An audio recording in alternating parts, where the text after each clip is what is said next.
इस बार भारतीय जनता पार्टी के साथ आ रहा है इंशाअल्लाह। और ये बहुत छोटी बात है मेरे लिए, ये मेरे लिए बहुत छोटी बात है। आज मैं इस मंच पे से जो कहूंगा अपने दिल पर हाथ रखकर जरूर सोचना और उसके बाद ये फैसला करना कि भारतीय जनता पार्टी को वोट देना है या नहीं देना है। इसलिए मेरी एक एक बात को बहुत बारीकी से सुनना।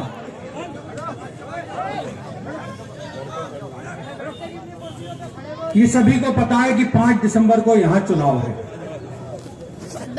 और सबको ये पता है कि आज से 6 महीने पहले अभी फरवरी में चुनाव हुआ था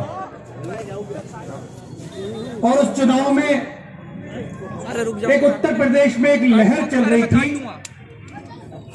जिसमें हमारे रामपुर के ही नहीं उत्तर प्रदेश के अधिकतर जो मुस्लिम भाई थे वो समाजवादी पार्टी के साथ गए थे और वो इसलिए गए थे कि वो लहर में ऐसा लग रहा था कि अगली सरकार समाजवादी पार्टी की आई। लेकिन चुनाव हुए और उत्तर प्रदेश में 271 सीट लाकर भारतीय जनता पार्टी की सरकार बनी और मुख्यमंत्री आदरणीय श्री योगी आदित्यनाथ जी बने। ये बात मैं क्यों बता रहा हूं? चुनाव में 6 महीने और सरकार ये जो अब जो समय बचा है वो 4.5 साल का समय बचा है और योगी जी मुख्यमंत्री रहने वाले हैं। ये बात अलग है कि अभी और उसके 5 साल के बाद भी भारतीय जनता पार्टी की सरकार आनी है। ये बात तो आप मानते हो ना। भी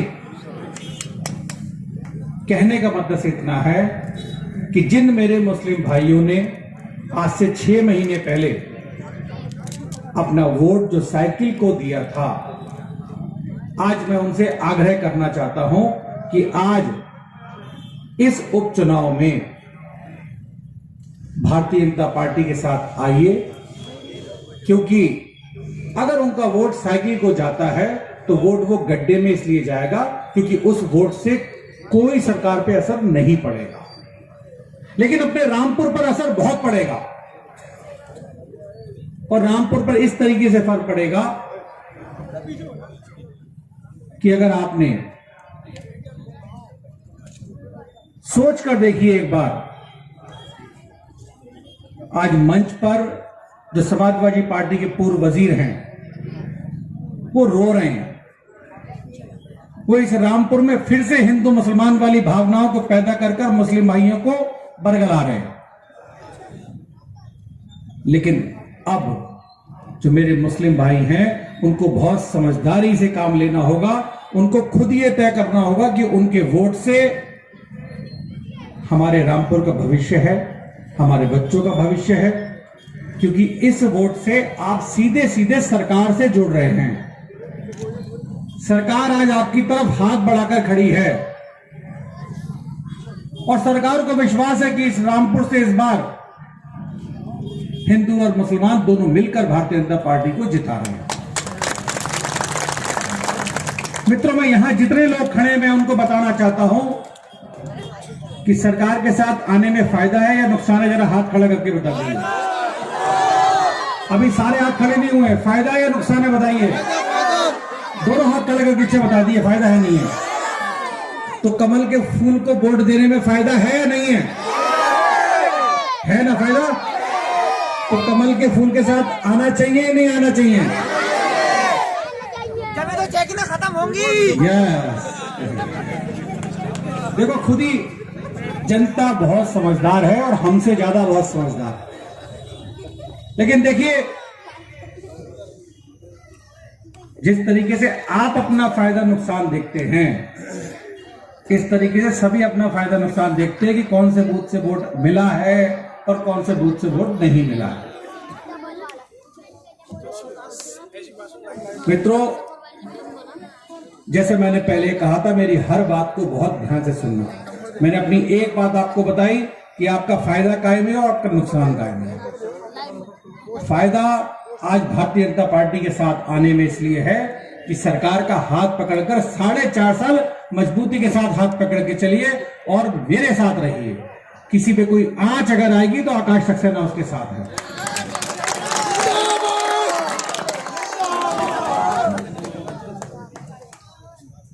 समाजवादी पार्टी के पूर्व वजीर ये कहते हैं कि मैंने रामपुर के लिए बहुत बड़े बड़े काम किए। वो ये कहते हैं मैंने रामपुर में एक सबसे बड़ा पुल और सबसे महंगा पुल बनवाया जिसकी कीमत 350 करोड़ रुपए है। ये बात बिल्कुल सही है, लेकिन वो ये बात नहीं बताते हैं कि वो उसमें अपने आप में एक अकेला ऐसा पुल है जिसके नीचे से ना तो कोई रेलवे लाइन जाती है, ना कोई नदी जाता, ना कोई नाला जाता है। हमें पुल से कोई तकलीफ नहीं है क्योंकि वो पुल हमारे यूनिवर्सिटी में हमारे भी भाई बहन पढ़ते हैं। हमें तकलीफ इस बात की है कि अगर उस पुल की जगह अगर 4 लेन सड़क बनी होती तो कम से कम जो मेरे पुल के नीचे जो गरीब मेरे किसान मुसलमान भाई हैं, आज उनकी जमीनें 50,000 रुपए बीघा नहीं बिक पा रही हैं। आज 50 लाख रुपए एकड़ होती अगर वहां 4 लेन बनी होती। मेरी हर बात को आप तस्दीक जरूर कीजिएगा और दिमाग पर जोर डालिएगा कि मैं सही कह रहा हूं या गलत कह रहा हूं। वो जाके लोकसभा में ये बयान देते हैं कि मैं अपने रामपुर पब्लिक स्कूल में बच्चों को फ्री पढ़ाता हूं। मुझे रामपुर में एक बच्चा लाके दिखा दीजिए जो रामपुर पब्लिक स्कूल में फ्री पढ़ता हो। एक बच्चा लाके दिखा दीजिए। क्या फ्री पढ़ते हैं बच्चे? नहीं पढ़ते? वहां हाथ खड़े करके बताइए, फ्री पढ़ते हैं नहीं पढ़ते हैं?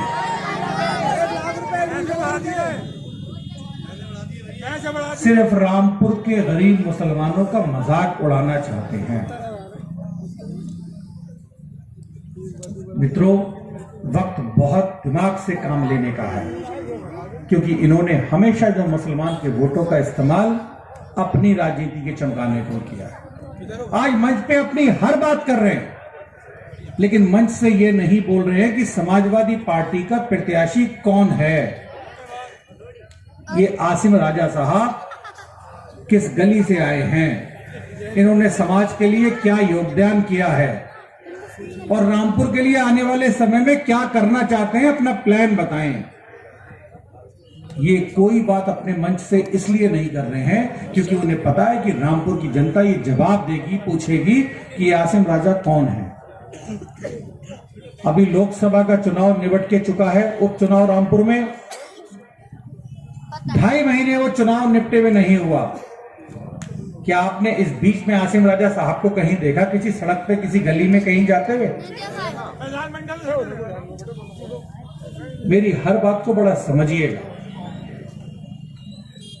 आसिम राजा साहब जिस बिरादरी से आते हैं वो इतनी अच्छी बिरादरी है कि वो अपनी बिरादरी के अलावा किसी दूसरे मुसलमान को मुसलमान नहीं समझती। ऐसे हमारे आसिम राजा साहब। और ये बात मैं बड़े दावे के साथ कह रहा हूं, जिस मुसलमान भाई को ये चेक कर रहा हो तो वो अंजुमन स्कूल चला जाए और अपने किसी गरीब भाई बहन की शादी के लिए वो अंजुमन बुक करवाए। वहां से आपको जवाब ये आएगा कि साहब ये हम स्कूल शादी में नहीं देते हैं, वो सिर्फ अपनी बिरादरी में ही वो स्कूल देते हैं। ये बात समझनी होगी कि तुम मुसलमानों में भी फर्क डाल रहे हो। मित्रों, बहुत समझदारी से काम लेना है इस चुनाव में, क्योंकि इस चुनाव में अपने युवाओं का भविष्य छिपा हुआ है। ये सभी को पता है कि हमारा रामपुर एक जमाने में उत्तर प्रदेश में दूसरे स्थान पर आता था उद्योगों के मामले में। रामपुर में राजा टेक्सटाइल हुआ करती थी, राजा शुगर फैक्ट्री हुआ करती थी, हंसा साइकिल फैक्ट्री हुआ करती थी, मोदी जेरोक्स हुआ करती थी और उसमें कम से कम 25,000 युवा काम करता था। लेकिन इन्होंने अपने राजनीतिक फायदे के लिए एक करके उन फैक्ट्रियों को बंद करवाना शुरू कर दिया। मेरे युवाओं के हाथों से कारोबार को छीनकर उनके हाथों में रिक्शा थमाने का काम किया। ऐसा समाजवादी पार्टी के पूर्व वजीर ने किया। लेकिन भारतीय जनता पार्टी आपको विश्वास दिलाती है कि इस बार चुनाव जीतने के बाद पहली बार ऐसा होगा कि रामपुर किसी ऐरे गहरे के नाम से नहीं जाना जाएगा, ये रामपुर वापस उद्योग नगरी के नाम से जाना जाएगा। ऐसा हम चाहते हैं। हमारे पास प्लान है। आज जो मेरे जो रिक्शा चालक हैं, नौजवान साथी, सबसे पहले तो मैं कोशिश करूंगा कि उनको सबसे पहले रोजगार मिले। और जब तक रोजगार नहीं मिल रहा है, मैं आज आपके अपने मंच के माध्यम से यह बताना चाहता हूं, रामपुर के हर रिक्शा वाले अपने भाई को मैं ये बताना चाहता हूं कि जिस तरीके से राशन उसको फ्री मिल सकता है, पेट्रोल पंप पे हवा फ्री मिल सकती है, मैं आज आपको ये बताना चाहता हूं, मैं यहां बैटरी चार्जिंग स्टेशन जगह जगह लगवाऊंगा जहां फ्री में चार्ज होगी बैटरी, और इसके अलावा उसको 1 महीने में सर्विस भी फ्री दी जाएगी। मैं चाहता हूं यहां मेरे गरीब जो रिक्शा वाले भाई हैं, कम से कम वो अपनी कमाई में से इस तरफ तो पैसा ना खर्च कर पाए। बिजली चेकिंग का यहां मुद्दा सबसे बड़ा मुद्दा है। अरे आप एक बार भारतीय जनता पार्टी के साथ आगे तो देखिए, आपके ऊपर कोई हाथ भी डाल के नहीं दे सकता, इस बात का विश्वास दिलाता हूं। लेकिन मित्रों, एक बार आपको भी दिखाना होगा साथ आने का, क्योंकि देखिए बातों से काम नहीं चलता, तालियों से काम नहीं चलता। जब आप मेरी तरफ हाथ बढ़ाएंगे तो आप विश्वास कीजिएगा मेरे दोनों हाथ आपकी तरफ होंगे गले लगाने के लिए। लेकिन एक बार आप पहल कीजिए और इस 5 तारीख को ये दिखा दीजिए कि रामपुर में हिंदू मुसलमान का कोई फर्क नहीं है। ये आपको दिखाना पड़ेगा। इस बार अपने रामपुर के भविष्य के लिए सोचिए, अपने जो बच्चे हैं, नौजवान जो साथी हैं, उनके लिए सोचिए। कब तक हमारे यहाँ का युवा ये होटलों पे खड़े होकर सुबह सुबह तक चाय पीता रहेगा?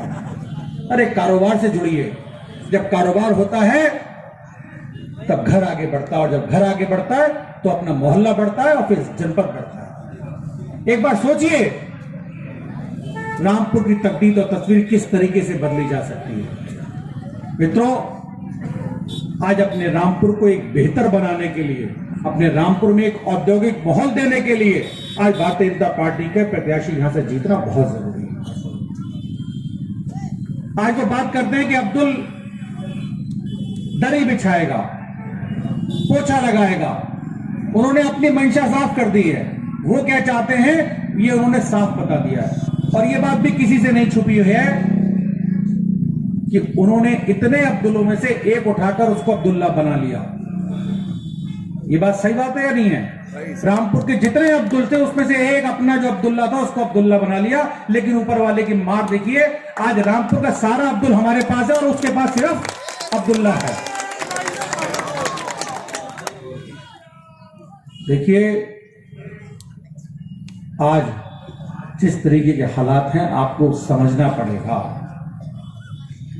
क्योंकि वो मंच से इसी तरीके की बातें कर रहे हैं, हिंदू मुसलमान की बात कर रहे हैं, वजूद की बात कर रहे हैं। लेकिन आप जाके उनको जवाब दीजिए। अभी आपके पास भी लोगों को भेजेंगे कि भाई वजूद की लड़ाई है, हिंदू मुसलमान की लड़ाई है, लेकिन ये वही शख्स हैं जिन्होंने आज से 40 साल पहले नवाब साहब को हराने के लिए एक मुसलमान खड़ा करा और जनसंघ के प्रत्याशी राजेंद्र कुमार शर्मा जी को अपना समर्थन दिया और सड़कों पर जा जाके वोट मांगे। ये इनका हिंदू मुस्लिम है। ये मैं आपको इसलिए बता रहा हूं कि आप जाके जवाब दीजिए उनको, उनसे पूछिए कि उस समय जब आप जनसंघ के प्रत्याशी को सड़क पे खड़े हुए लड़ा रहे थे तब हिंदू मुसलमान नहीं था, और आज आप वजूद की बात कर रहे हैं। वजूद की बात, अपने वजूद की बात कर रहे हो, रामपुर वालों के वजूद की बात नहीं कर रहे। अपना मुकदमा लड़ने के लिए 50 लाख रुपए रोज का वकील किया जाता है, और बाकी जो इनके चक्कर में जिन जिन पर मुकदमे लगे हैं वो बेचारे अपनी तारीखों पर जाकर खर्चा नहीं कर सकते। ये वजूद की लड़ाई करेंगे। मित्रों, रामपुर में जो भी विकास हुआ वो सिर्फ एक परिवार और एक व्यक्ति के लिए हुआ, क्योंकि आज अगर रामपुर के बारे में सोचा गया होता तो नौजवान साथी जो मेरा साथी है वो रिक्शाएं नहीं चला रहा होता। आप विश्वास कीजिएगा, एक बार जब आप उनको 50 साल दे सकते हैं, मैं आपसे सिर्फ 50 महीने मांगने आया हूं। एक बार 50 महीने देकर भारतीय जनता पार्टी के साथ आकर देखिए, आप विश्वास कीजिए आपको हमसे वफा मिलेगी। लेकिन एक बार साथ आकर देखिए, और 5 तारीख को अगर आप फिर उस धारा में अगर बह जाते हैं तो आप विश्वास कीजिएगा इस रामपुर को फिर कोई ठीक करने की कभी कोई सोचेगा नहीं। फर्ज कीजिए आपने समाजवादी पार्टी का विधायक बना भी लिया, जितने यहां लोग खड़े हैं मैं कह रहा हूं, अगर फर्ज कीजिए आपने समाजवादी पार्टी का विधायक बना भी लिया, 4.5 साल आप करोगे क्या? मुझे इस बात का जवाब दे दीजिए। एक आदमी ये जवाब दे दे कि आपने उनको विधायक बना के करेगा क्या? क्या सरकार से बड़ी योजना वो रामपुर के लिए ला सकता है? बताइए। सरकार से वो कुछ रामपुर के नौजवानों के लिए कुछ करा सकता है? क्योंकि वो तो खुद कठपुतली है, और जो उस कठपुतली को चला रहा है वो खुद अभी 2 महीने के बाद उसके मुकदमों का फैसला आने वाला है, और ऊपर वाले ने चाहा तो 10 साल के लिए अंदर जाने वाला है। ये सबको पता है, क्योंकि वो मंच से ये बात कह रहे हैं। वो तो ये कह रहे हैं कि मैं तो जाने वाला हूं। अरे भाई, तुम अगर जाने वाले हो तो मेरे रामपुर की इस भोली वाली जनता को क्यों फंसाना चाह रहे हो? हर बात को अपने दिल में उतार के सोचना। समाजवादी पार्टी का विधायक अगर आप लोग बनाते हो तो 4.5 साल के लिए आप ये मान के चलना, इस रामपुर में ब्लैकआउट मान लीजिए, सिर्फ विकास जीरो, कोई सरकारी काम जीरो। क्योंकि जो विपक्ष का विधायक होता है वो विधायक निधि के अलावा करेगा क्या? भाई, जब जनता सरकार से जुड़ेगी तभी सरकार आपके बारे में सोचेगी।